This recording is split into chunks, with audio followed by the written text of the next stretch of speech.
We would like to present Professor of Sociology John Brown Childs as he speaks on transcommunality and coalition building. This event was hosted by Kresge Common Ground Center, Retirees and Emetic Center, and Friends of the Community Agroecology Network. The event was held at the Kresge Seminar Room 159, Thursday, March 2nd, 2017. Thank you for watching. Okay, so I think right now is a good time to get started. So, hi everyone, thanks for coming out today. My name's Nellie. I'm the Action Education Coordinator for FOCAN, the Friends of Community Agroecology Network on campus. Not sure if you know about that. She can give you a quick little snippet of who FOCAN is. So FOCAN works with agroecology, and they work in three main sectors: people, planet, and profit. And pretty much they provide food security. They help people by having like gender justice and helping support women in farming communities. We're very transparent and big on participation. So farmers get a say in price setting and profits, and they get almost 80% of the coffee profits. We focus on agroecology and environmental justice through sustainable and organic co-ops. And we practice fair trade, beyond fair trade, which means that we help develop communities and support them and empower them. Cool, yeah, so that's FOCAN. And so today we'll be sharing this space with the Kresge Common Ground Center to welcome a very special speaker, Dr. John Brown Childs, who has actually taught here at UCSC as a professor of sociology. I escaped. Yeah, he got his PhD at the University of New York at Buffalo, and a few of his research interests that I saw were the sociology of knowledge, was religion, social action, ethnicity and race, and global community, right, yeah. So, and I'm actually really excited because I saw him speak last year at the American Indian Year-End Ceremony, and it was very inspiring.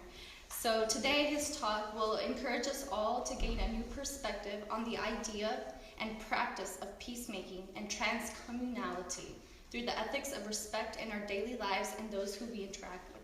So without further ado, please join me in welcoming Dr. John Brown Childs.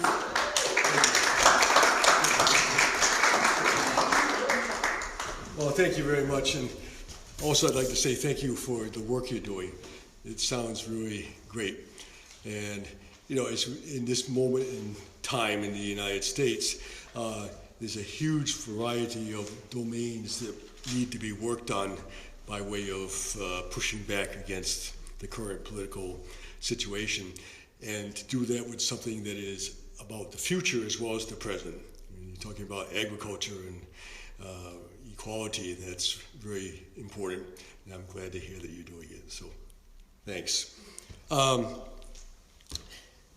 I think I'll try to talk for like about 30 minutes or so, 35, something like that, and then just see what people have to say.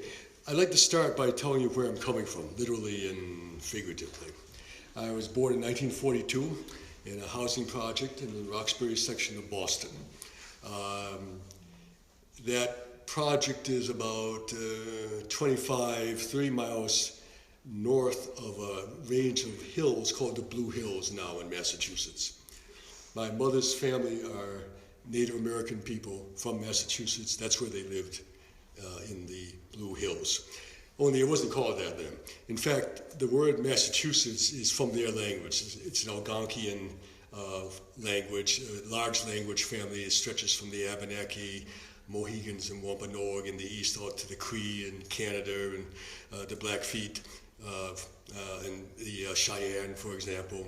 I mean, different, you know, it's like say like a Germanic language, a Romance language. It's really different languages, but if you go look at the roots of them, they have the same roots. And in their language, massa means big. It's a prefix, generally meaning large, big. And Chusog means hill place.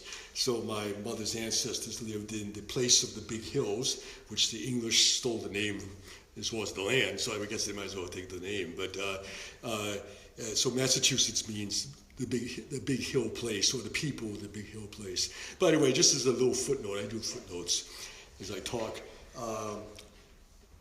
there's a dialectical slight variation on Massa, M-A-S-S-A, to M-I-S-S-I. And out, well, near where Ohio is now, the language was such that the word for big was Missy, and the word for river is Sippy. So Mississippi is an Algonquian word. I mean, it's spelled a little differently now, but the word Mississippi is an Algonquian word meaning the big water, the big river, right? Connecticut means con, like as K-O-N or K-W-A-N, means long place.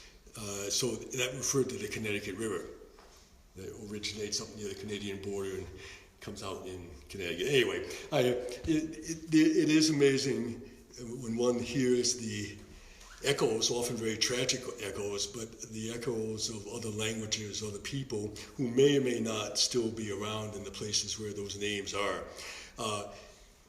The Native American people of Massachusetts somehow managed to survive. I'm an official registered member of the Ponkapaga, Massachusetts tribe, and most of us are,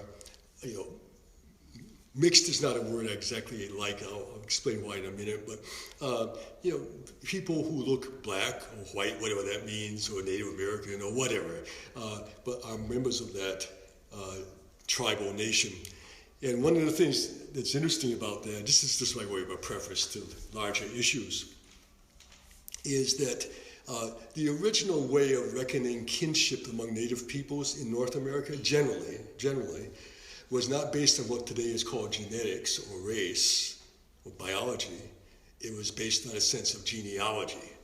And genealogy and genetics, they kind of share a similar root, but those are two very different things. And as part of their genealogy, the Algonquian people in Massachusetts tended to focus on what the anthropologists like to call matrilineal genealogy. In other words, your kinship is determined by your mother's line in the family. And for that reason, given the complexity of what Native peoples faced in Massachusetts, where African Americans were married and Native Americans and whites were married, it doesn't matter to people in Massachusetts, my kinfolk there, what one looks like. It's what one's maternal ancestry is. I mean, I remember going to a powwow in Massachusetts many, many years ago, and I walked into the powwow with my wife, and several people came up to me and almost immediately said, what's your mother's original family name? Right? They were interested in the name, right? But it's interesting, until Native peoples bump into the U.S. Department of the Interior or the people trying to decide where Indians, quote unquote, are going to go, the idea of blood quantum or race in the sense that we know it today, I would argue really doesn't exist. It's much more about family. And one of the interesting things about family, of course, is you can be adopted into a family. So there were people who were blonde and blue-eyed, black, who were adopted into certain indigenous groups. Anyway, it's a long footnote, but I say that just to kind of keep in mind that as significant as race is, and it becomes significant for Native American people because that's how resources get allocated, but it's not the original way of thinking about connections. So I would distinguish between genealogy and genetics. My mother's family, my ancestors in that part of the world, they were chewed up pretty badly almost immediately by the arrival of the English, primarily because of a disease. I mean, I think we've all heard about how there were certain European diseases that were pretty bad in Europe, but over centuries a certain degree of protection from the immune systems had built up. But for Native people, smallpox, for example, was a terrible killer. And that continued, just all the way out into the West. Often before the Europeans actually appeared, because of trade routes. So, people would assemble a trade route point, then they'd go spread out, they'd be carrying smallpox, which had never existed in the Americas before. And then, of course, there's the taking of the land. There are the wars that wipe out a big chunk of people. So by the 1700s, my ancestors, my maternal ancestors, were pretty decimated. Not completely. I mean, the last of the Mohegans are still there. They have a casino, actually, in Connecticut. But in 1774, a man named Samson Occam, O-C-C-A-M, which in the Algonquian language means the one who passes over the water. He was a Presbyterian minister. He was also a Mohegan.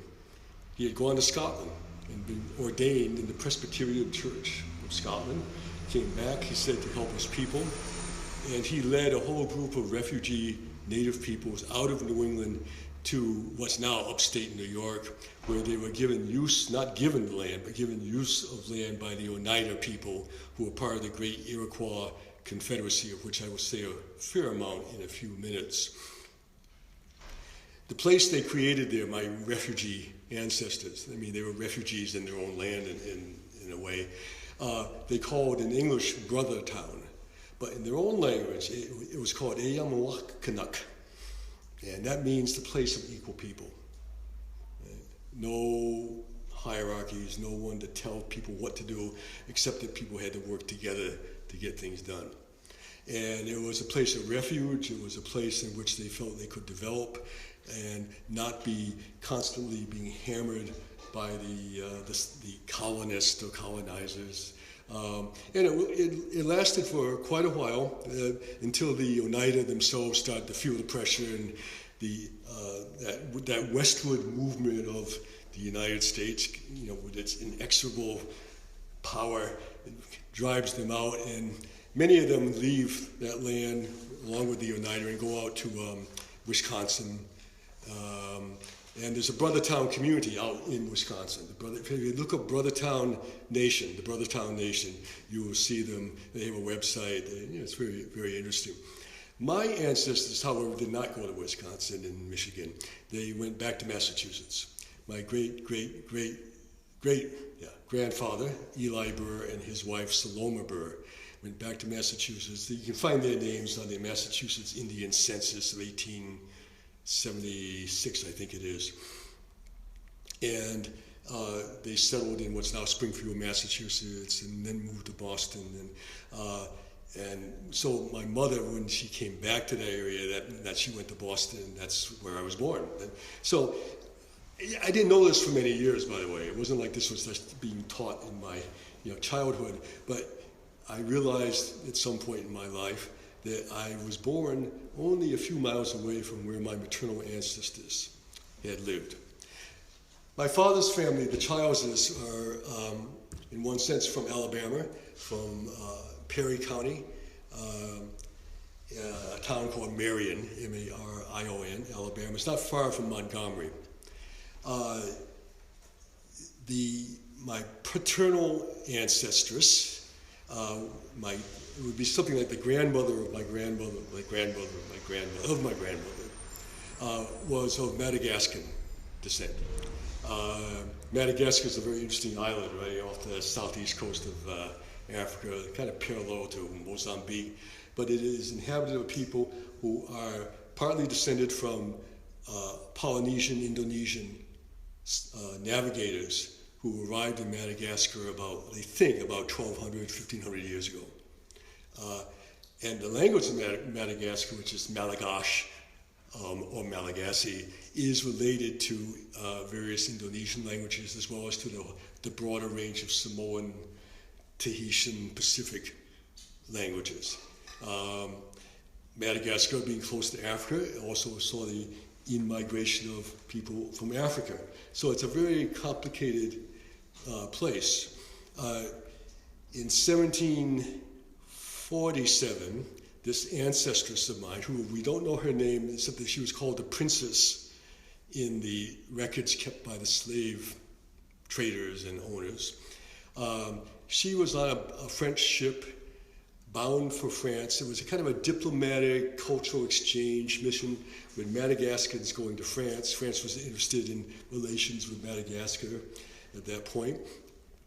Their ship was captured by English privateers being legal pirates. I mean, legal in the sense that they were given licenses to raid other countries' ships In this case, they were given the license to do so by the British government to raid French and Spanish shipping.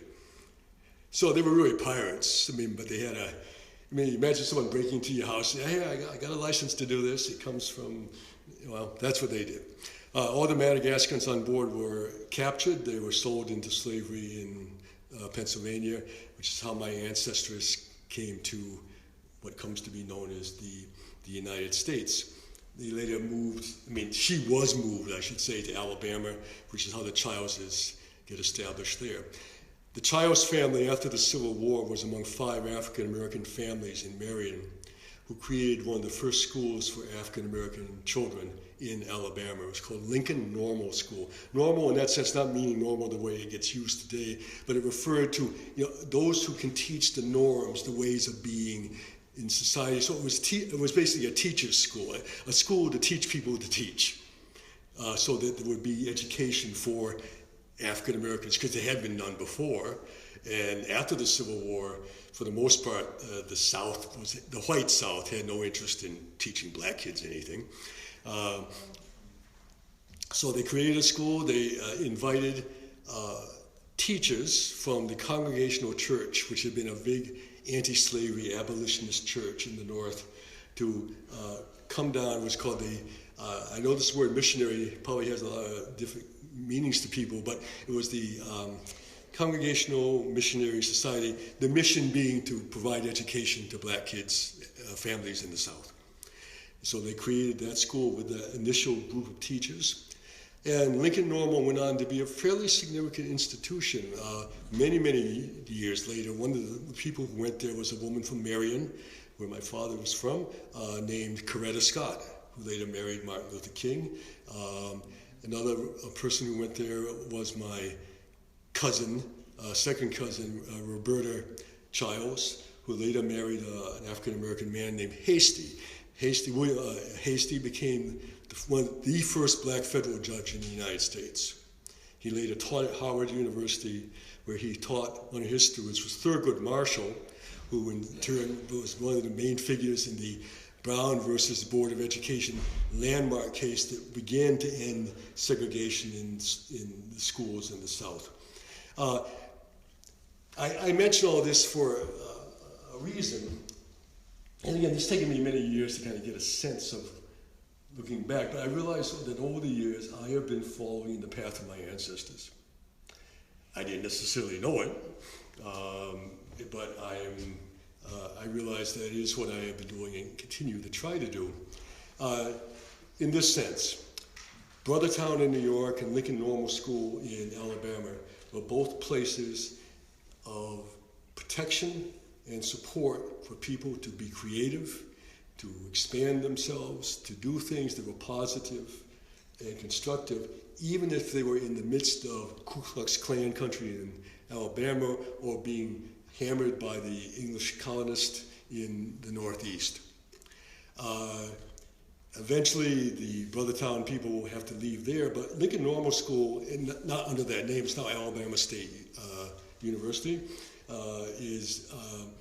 did last and became that significant place. Today, among certain things that I've been doing and I am doing, one of the projects in which I'm involved, and have been for about 12 years now actually, is teaching courses through what's called the Barrios Unidos. It's an organization that I work with in Santa Cruz, their prison education project. I teach courses now. I've been teaching courses at Soledad State Prison. And this is all volunteer work. We don't get paid by the prison system, which is a good thing. And when I say I teach courses, I should be more specific. What I started teaching were courses about what I call transcommunality. And transcommunality, let me pass that around. I'll say more about this in a few minutes. The essence of transcommunality is that, at least under certain circumstances, it offers a way of thinking about how we can work together, even if we have very different perspectives on some key things, religious, ideological, whatever. You know that I'm not against the university doing this at all. I mean, a standard statement is, celebrate diversity. Okay, that's fine. I mean, I do celebrate. It's good. But with real diversity comes real disagreement. I mean, if diversity is something more than just a superficial appearance kind of diversity, then if you have real diversity, people aren't going to be on the same page all the time. So, and that becomes a very interesting dilemma if we agree on, let's say, T, but we disagree on all the other letters of the alphabet, can we still work together? So transcommunality, it's not a how to do it, it's more of a way of looking at how people have done it and are doing it, so that it's possible to work together without having to convert someone to one's own point of view in order to do that work. So, if I say you and I should work together, you know what? You should do it my way. That's the right one. That's not transcommunality. I mean, what I have to do first is to ask, what are you doing? You ask what I'm doing. Then we see what we can figure out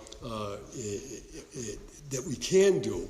But again, keep in mind, real diversity involves real disagreements sometimes on some really key things. And that's really hard. It's hard for people, I include myself in this, hard for us to be able to work together, working with someone who's, boy, he and I, we really disagree about something that's really important. But we agree on something else. So how do we do this? Now, I was involved, in 1965, I was in the Students for Democratic Society, which was that student organization in the mid-'60s, late 60s. And I was part of a small group that had started an SDS chapter at the University of Massachusetts, Amherst.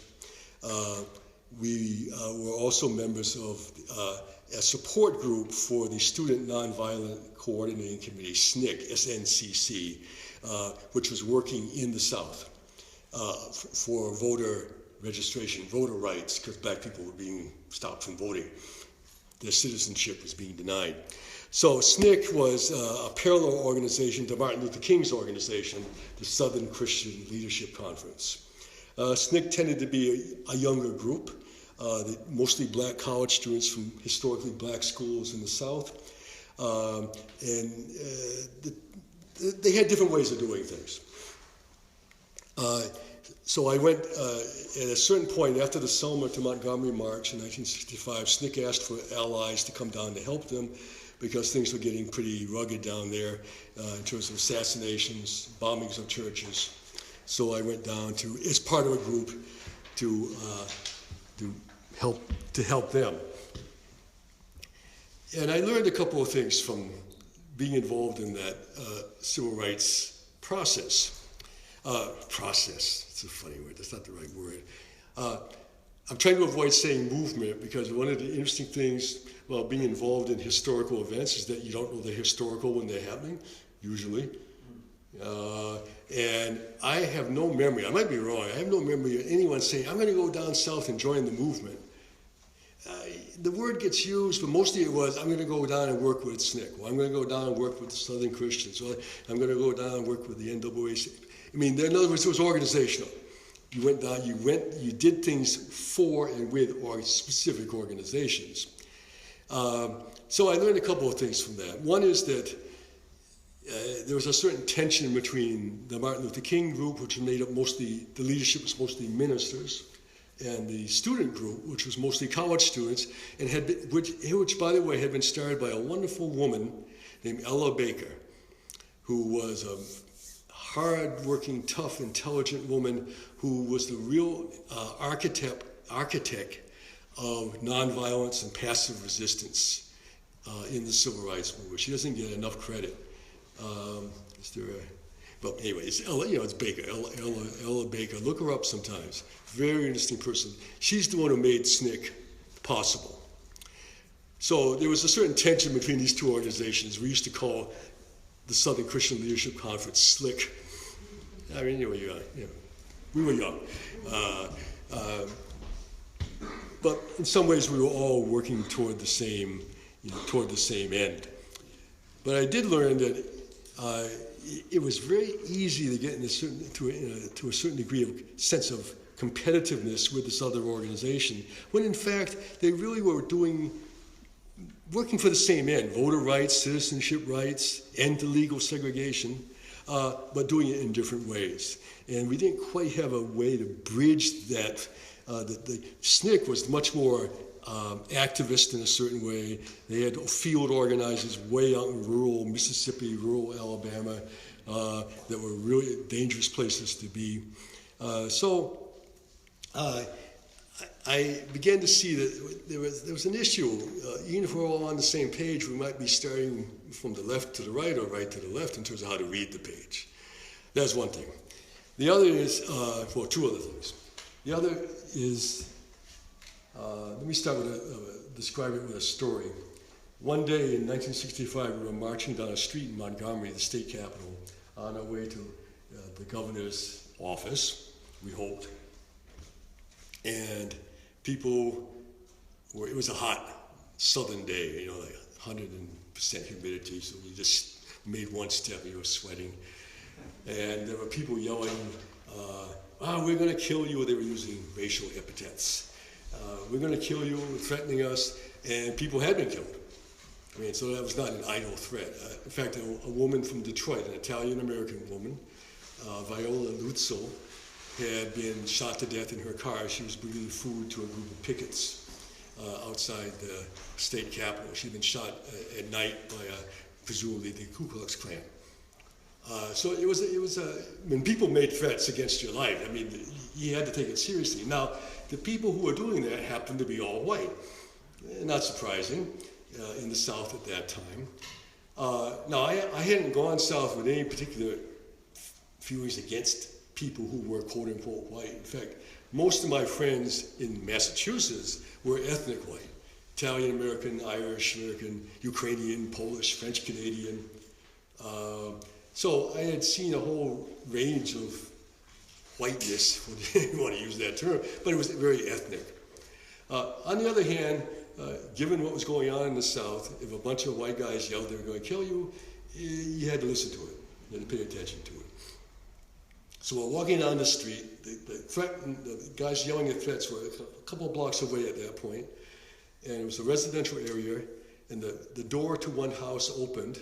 I wasn't sure what was coming out of it, and a white woman came out with a jug of ice water for us on that hot, humid day. She had a lot of heart, she had a lot of courage. She lived there, and we were passing through. And I think about her pretty often, that what tremendous resilience it took for her to do that. But also it was a good lesson in kind of one never knows, quote unquote, what is going on, and that the appearance of someone, skin color, hair color, clothing, whatever, might not tell us as much as we think it does in any given moment, until you see how the person acts, until you see what the person does.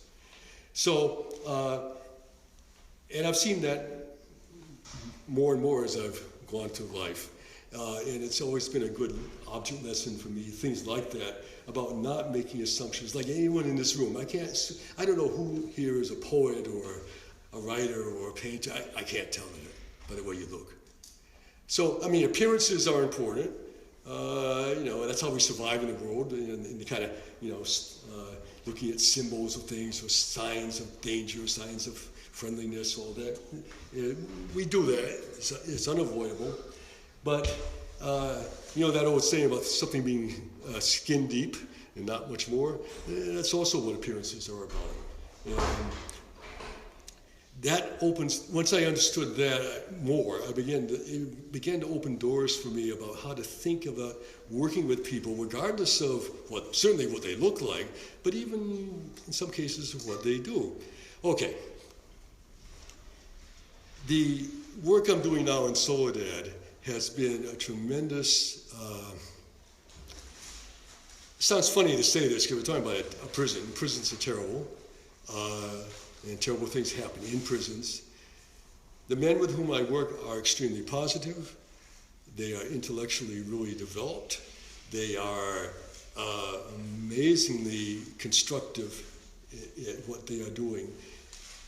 And maybe I just mentioned this to David, but I did the class on transcommunal thinking, which I'll go into what that means for me in just about 4 minutes.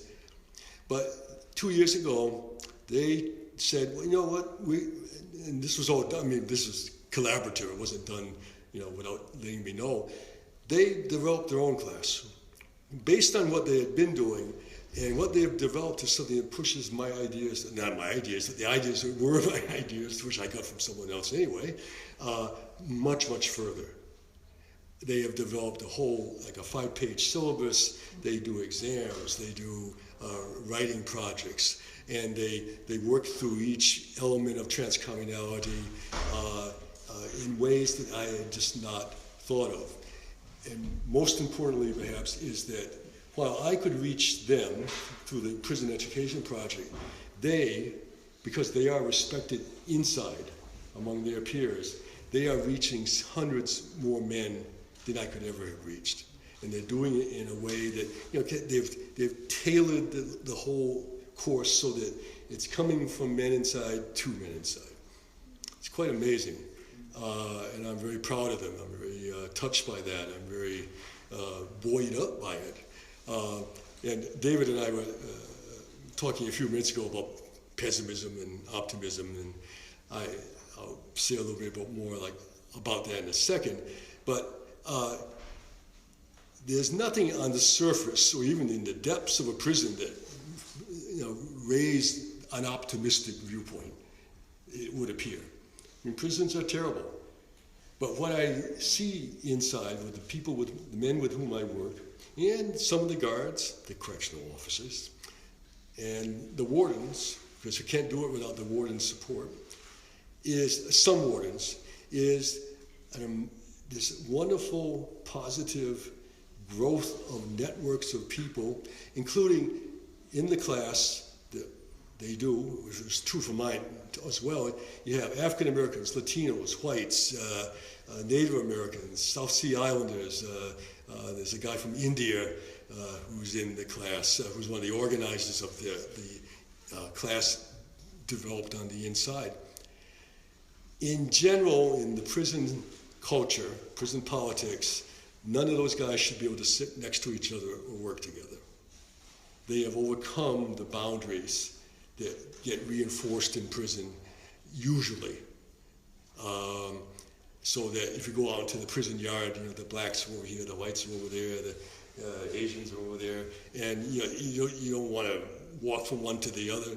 Usually, that has ended, at least for this group, but also because they are respected people inside the prison.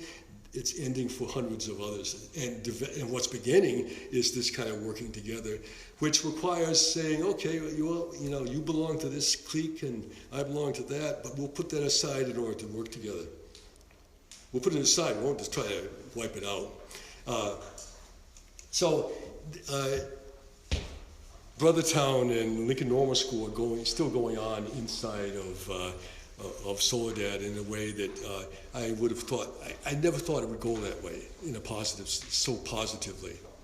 By the way, yesterday I went with Nani Alejandras, who's the executive director of Barrios Unidos, and his sister, Mary Lou Rangel, who works for Barrios Unidos. We went in our second meeting with the guy who runs all the prisons in California, the Secretary of Corrections and Rehabilitation, Scott Kearney. And we've had the support of Bill Monning, one of the key political figures on the Central Coast, in doing that. The Secretary of Corrections and Rehabilitation likes what we're doing. He's very supportive. He's trying to, as he says, from the next 2 years before Brown leaves office, trying to get as much put into place that has to do with real positive rehabilitation, if you want to use that word, and he fully supports, to the degree he can, despite pressure that he gets from various organizations like the California Sheriff's Association, the District Attorneys of California, etc. He believes that it's possible, and he sees it with us, to work with guys who have been there a long time. These are lifers or long sentence guys. They did some terrible things when they were 18, 19. Now they're 40, 50, 60, 70. And they are really transformed individuals who transform themselves working with others. So someone asked me in a talk I gave about this recently, okay, this idea of working together, I mean, you talk about it, she said to me, and I agree with her, you talk about it as, people working at on the same playing field, the level there. So this group, this progressive group, and this progressive group, and this progressive group. That's hard to do, even among progressives, right, to work together. So well, what about the hierarchy, though? What about the power structure? And that's a hard question. I mean, the power structure doesn't usually bend over backwards trying to help progressive organizations. However, I see individuals, it's like the woman with the jug of ice water, inside that system, who are amazingly helpful to us. There's a lieutenant of the correctional officers in Soledad who really makes it possible for us to get in there in a very smooth kind of way, because you have to go through 5 checkpoints, and in any one of those checkpoints, someone, if they want to, can give you a real hard time. They could kick you out in a second. The warden there has been very helpful. So I would say, even if you're inside a hierarchical organization, I would always look for some of the key people, the gatekeepers, literally and figuratively. Yep, exactly. I'll talk about her in a minute. Who are willing, they express a certain willingness, and they actually are in a position to push a few levers and open a few doors. And the simple fact of the matter is, for prison work, you can't get in there unless the warden agrees to it. But the secretary, probably this is being recorded, but he said, I'll soften it a little bit. He said, if you ever need any help, anyone to back you up in terms of your education project work, give me a call. It's quite amazing. Now, there could be a different secretary in there in 2 years, right? It could be completely the opposite, but right now, that is working. So, that's in part, there are 2 reasons, as I was saying today, why I'm not a pessimist. Or 2 things I've learned over the years that make me not a pessimist. One is in the civil rights movement, a lot of what was going on was defeat. We were being defeated in a tactical sense. There was the big march on Washington in 1963, wonderful success, just like the wonderful women's marches, I should say, were such a success. A few weeks before that march, the field director of the National Association for the Advancement of Colored People, NAACP in Mississippi, Medgar Evers, had been assassinated in front of his house, in front of his family. A few weeks after the March on Washington, a white supremacist group blew up a Black Baptist church in Birmingham, which we call Birmingham because there were so many attacks on black community organizations, killing several young black girls who were in Sunday school class there.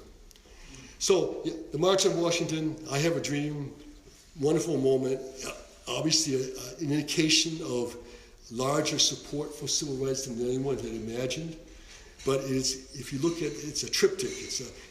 On either side of it is a horrible story. And there were more horrible stories than good stories, it seemed, at any given moment. If you had asked me in 1965, what's going to happen first? Is there going to be a black president in the United States, or flying saucers are going to land? I would have said flying saucers. And I don't really think they're going to land, but by that I mean, one of the limitations we have as humans is that when you're living in the present, it's hard to conceptualize the future. I mean, you can imagine it, but in a more specific sense, how was marching in a street in Montgomery, Alabama really going to change anything? We didn't know. we were doing it, I believe, because it was the right thing to do. We weren't doing it thinking, oh boy, this is really going to go smoothly. You know, when you look back on historical moments, you know, they often have more continuity than and I'm not saying the continuity wasn't there, but more continuity than anyone who's in those moments can feel. Because what you have is something more chaotic. Is, okay, we were supposed to demonstrate over here, but the cops just ran us over with a sheriff's posse of 25 horses, guys on horses with long poles beating people's heads, which I went through a couple of times. That doesn't seem like a victory. However, the civil rights movement was successful, not in every way sense, but in the sense of ending the most overt forms of legal segregation. That we did get rid of. But it didn't seem like we could do it at any given moment. We didn't know it was a historical moment, and we certainly didn't have the sense that people now have, looking back on it, saying, well, you went from A to B to C, and everything worked out really nicely. It did not seem that way, especially when you consider that people have been fighting that segregation for about 100 years. Look at the women who fought for the women's right to vote in the 19th century, who weren't even around anymore when the women's right to vote was actually achieved. Yet they didn't give up because things, I mean, it seemed inconceivable that women would ever get the right to vote in, 1850, 1840. And some people didn't live to see it. So that's why I'm not a pessimist. I've seen very negative situations lead toward very positive results. Do I know that's going to happen? No. And that's where I would say I would fall back on a basic ethical reason for acting, which is the philosopher Schopenhauer said, do no harm, do as much good as possible. It's pretty basic. And people were trying to do that, and it actually turned out to be something that had tremendous impact.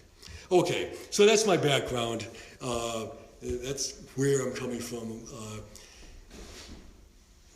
I'd like now to go back to the idea of working together. One of my family relatives was Oneida because of the way the Brothertown group intermarried with the Oneida. The Oneida are part of what was called, still is called, the Iroquois Confederacy, or in their own language, the Haudenosaunee, which means the people of the Longhouse. They started out, and this is again a good reason not to be pessimistic. It started out, they told me not to move too far over to the left or the right here. I mean, physically,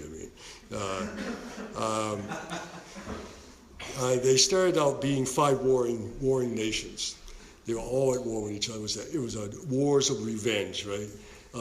An Oneida war party would kill 5 Mohawks. The Mohawks would come back and kill 10 Oneidas. And it went on from what's now Albany to what's now Buffalo, back and forth. So wars of revenge, cyclical wars of revenge are very hard to stop. There's always a sense of wanting, retribution. And at one point, probably in the early 1400s, we don't know the exact date, but it was before the arrival of the Europeans, a man appeared among these warring nations whose name was Deganawida, which means roughly the one who travels over the lake. He came across Lake Ontario, excuse me, and he came with a message of peace. The first person whom we went to was a woman named Jingasase, who was a neutral, basically, but a very powerful neutral, because she fed the warriors who passed between east and west on their way to attack each other. And she fed everyone, didn't matter what their affiliations were. So he recognized this woman, Jingasase, as a very important individual, one of the people who was really, almost literally was sitting at the gate of passage between east and west. And he knocks on her door, or whatever the equivalent was. She invites him in, and they eat. I'm mentioning this because a lot of Native American protocol is you don't start by talking. I mean, I've obviously lost that, but you know what I'm saying? But take it easy, silence. You might be silent for days. There was a big peace conference in Montreal in 1760 something. Native peoples came from as far away as the Black Hills in Florida. The first few days, no one said anything. They sat, ate, smoked the pipes. That was it. Then someone began to talk. But it was. I wish we had diplomacy in politics that way now, because it gives you a time to consider why you're there, what you're doing. Okay, so they went through that period of silence, and then she says to him, what is the message that you bring? Because obviously there's a reason for him to be there. And he says in part, at least in one of the translations, I come bearing a message from the Master of Life, the Creator of all things, that people should love one another. We shall live in peace, and that thinking will replace killing. By the way, I was always struck by that, thinking will replace killing. He could have said peace will replace killing, or nonviolence will replace it, but he said thinking. In other words, being rational, thinking not emotionally with hatred and fear and anger, but thinking rationally. And then she says to him, and I love this, she's just really a wonderful person, she says, your message is good, but what form will your words take when they come to work in the world? So, in other words, great idea, but how? I mean, how is this going to happen? And he has an answer to that. Now, the answer could go on for several hours, I mean, if I did the long version of it. But the essence of it is this. The Iroquois lived, or the Haudenosaunee lived, is the Haudenosaunee people of the longhouses, lived in longhouses. So, roughly, like concave, long houses, and with sections, depending on how long the houses were, for families. So let's say it's a house that can hold 5 families. One's here, one's here, one's here. The families were completely autonomous. I mean, there wasn't someone in one family telling the other families what to do. But they lived in one structure. So when he says to her, we shall be as one people, living in a longhouse of 5 nations, he's really referring to that basic architectural reality, which is real. It wasn't just a metaphor, it was real, which is you can live in one structure and have a lot of autonomy, complete independence for that matter, but at certain moments you come together because you're in one structure. When there's a hole in the roof, everyone has to work on that. But when it's something about a dispute or thing that's going on inside one family, that's their business. So they could go back and forth from being multiple autonomous units to being one unit. And that's the image that he uses to respond to her question, how will we make this work? He pictures the longhouse being from what's now Albany, New York, the Mohawks at the eastern door, the Oneidas in the next compartment, the Onondagas in the center, near what's now Lake Ontario, the Cayugas, and then the Senecas in the west where Buffalo now is. So it was a giant longhouse with 5 compartments, but working the same way as the houses of the Iroquois worked, in the sense that if the Oneidas wanted to do something very different from what the Senecas wanted to do, they could do it. But if it was something that the whole Confederacy, the Longhouse Confederacy needed to do, they could come together. That's very different from a lot of the politics I encountered in the 1960s, 1970s, where you had what you see with both religious and political organizations historically, I'm not knocking any one of them, where you have a lot of what's called sectarian, schismatic divisions, a lot of fission. Right? So Trotsky and Stalin fight with each other. Trotsky gets expelled from the Communist Party. Calvin and Luther fight with each other, even though they're both left the Catholic Church. And they can't stand each other, and so the Calvinists over here, the Lutherans over there. This is a very standard kind of way in which Western history has developed, or maybe human history. And so it was either you work together according to one group's viewpoint, or you had to split. You either were thrown out or you left. That's what I experienced in the 1960s, with various groups fighting the war in Vietnam, being against the war in Vietnam. One group would say, oh no, we got the right way to do it, and the other group would say, no, you're crazy. We have the right way to do it. Some of that was disinformation and agent provocateur stuff, but a lot of it was self-generated, because what we didn't have was a way to really disagree with all our diverse political perspectives in a fashion that allowed us to come back together again on issues with which we could agree. That's what the peacemaker brings to the Iroquois. Now, by the way, it takes him a while to do this, because he has to go to each nation and say, hey, I'm bringing a message of peace. And it takes a long time to do that. The main stumbling block in the history of the Iroquois that they themselves talk about is that the Onondaga, who are in the center of the Longhouse image, like I said, around Lake Ontario, were led by a very powerful man named Tadadaho.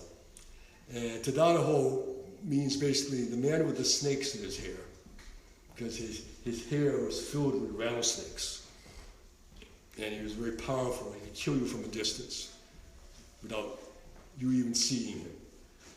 And so when the peacemaker says to all the other foreign nations, okay, now we've all agreed to peace, but now I have to go talk to Tadadaho. Oh no, don't do that. I mean, he will kill you. I mean, there's nothing good in him. He is a crooked person. Crooked. Instead of the straight path, the straight way, the rational way of thinking. He's not like that. He will kill you. And the peacemaker says, but that is exactly why I have to go talk to him. Because he is important, because he is zigzagged in a bad spirit kind of way. And it takes them a while to get there, because every time they're in the canoes on Lake Ontario, and Tadadaho will yell at them from a great distance, and it's like the wind blowing. The wind just blows them back. You can't go forward.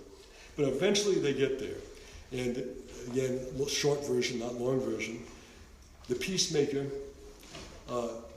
combs the snakes from Tadadaho's hair and makes him straight.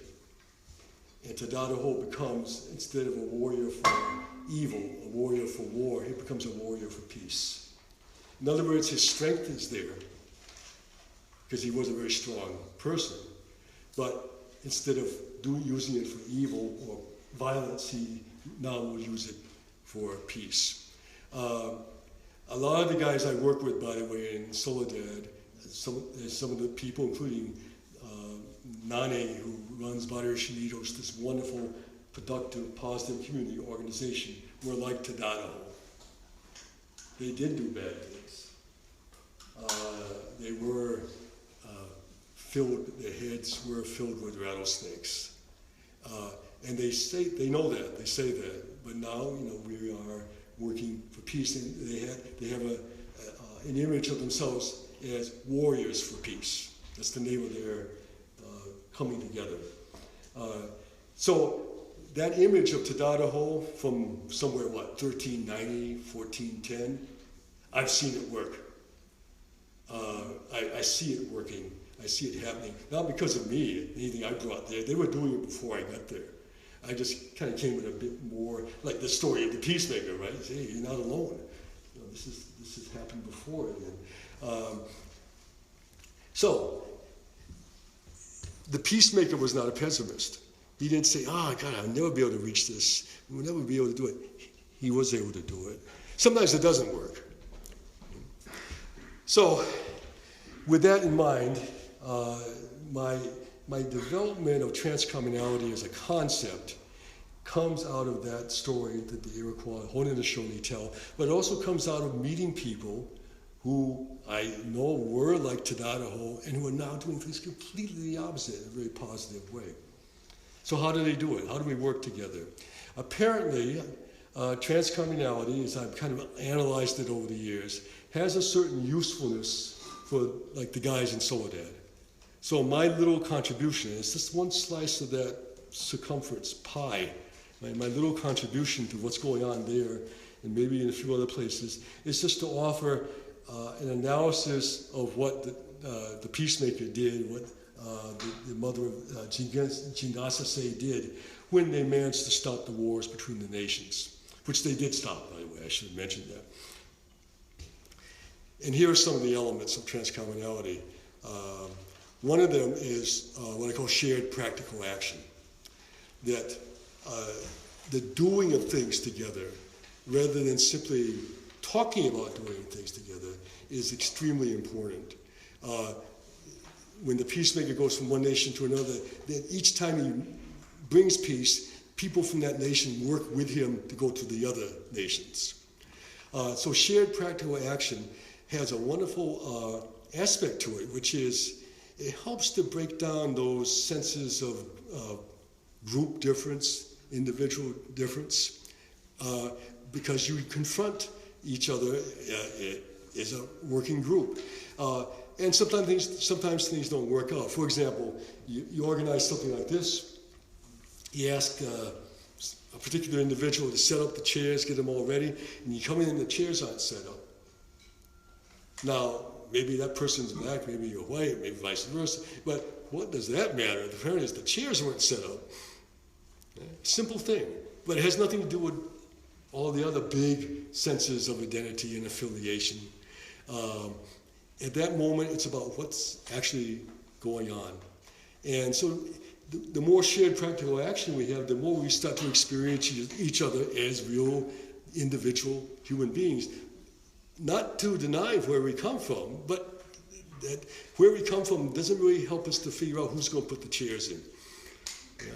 That has to be proved by real action. Another aspect of transcommonality is what I would call that on-off, disengaged, engaged aspect of the longhouse, which is that you don't always have to be working together to be part of a large organization.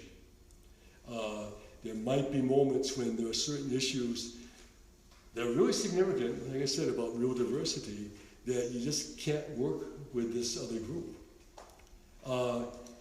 And then the real difficulty is how to do that while respecting the fact that for them it's real, and for you it's real.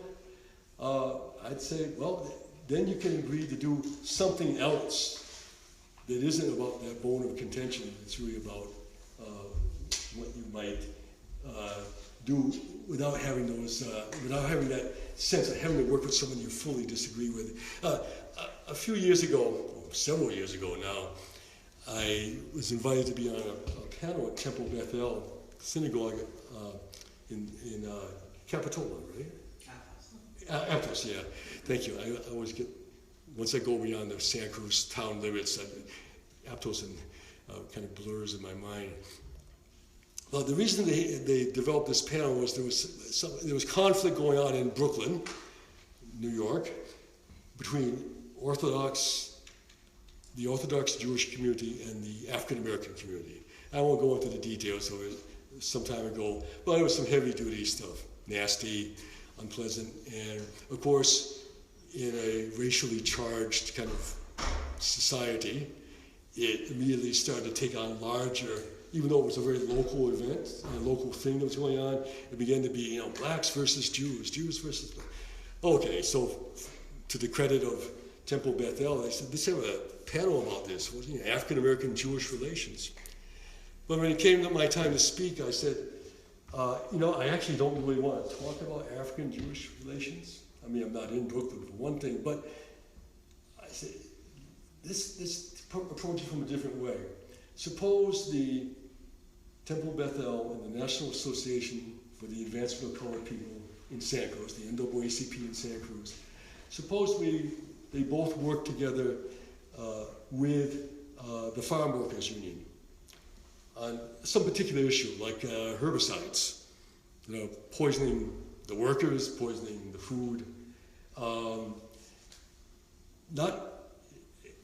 nothing to do with that conflict that was going on in Brooklyn, but having to do with doing something together. I said, if we do that, then we'll find out things about one another as individuals, and it will give us experiences of working together without having to even say, how do we solve that problem over there? Maybe that problem in Brooklyn is irresolvable, I don't know, but we could do that. And I still believe that. So that's an example of looking for the area where one can work with people, and if you can't work with them in other areas, well, letting that part go. So I would call that kind of flexibility, engaged, disengaged. But a large chunk of this is really about, what should I call it? Dynamic thinking. Dynamic thinking being, today we're doing this with this group, tomorrow we could be doing something different with another group, and then we can come back. It doesn't require constantly doing the same thing with the same people. And in fact, but when you do that, then you run into problems. I mean, because people are different. So how do we avoid fissioning when we do fusion? How do we manage that one? The key word that I've learned to emphasize more and more as time has gone by is respect. Not superficial respect, but respect for the fact that people have different viewpoints. The human mind can handle this in an analytical sense. I can be a father, a brother, a nephew, a cousin, a grandfather, a grandson. I mean, my brain just says, oh my God, which one are you? You have to be one or the other. No, you can, depending on what else is going on, you go from one kind of categorization to another, back and forth. We can handle that mentally. I mean, the brain apparently can handle that. Think about that on a larger scale now. That at certain moments we can work with someone, at other moments maybe we can't. But the respect never changes. And I've seen that especially in Soledad, where the emphasis on being respectful of other people is so crucial. I mean, it really is crucial there, because that's what avoids fights. That's what avoids people doing harm to each other. A few weeks ago, I went to one of the classes. It was the last class of that particular unit that they were doing. And a young guy, Latino guy, got up to give a talk about transcommonality. He did it like a rap. He was rapping it. And he went through each of the key elements of transcommunality. Bam, bam, bam, bam. No notes, nothing. And all in rhythm. I said, whoa, man. And he's one of the younger ones who these guys can reach and bring into that circle. So I won't go through all the elements of transcommunality. I would say respect is the glue that holds everything together. And not losing respect for someone because I disagree with that person is really vital. And I've seen it work. I've also seen it not work, by the way. And I would say one of the limits of transcommunality, or at least its parameters, is that it works when people want to work together, come together, but don't know necessarily exactly how to do it, given other differences. I have given talks about the peacemaker and all this to people who had no interest in it whatsoever. I gave a talk one time to, I won't mention the country or the particulars, but there was a civil war going on in a particular part of the world.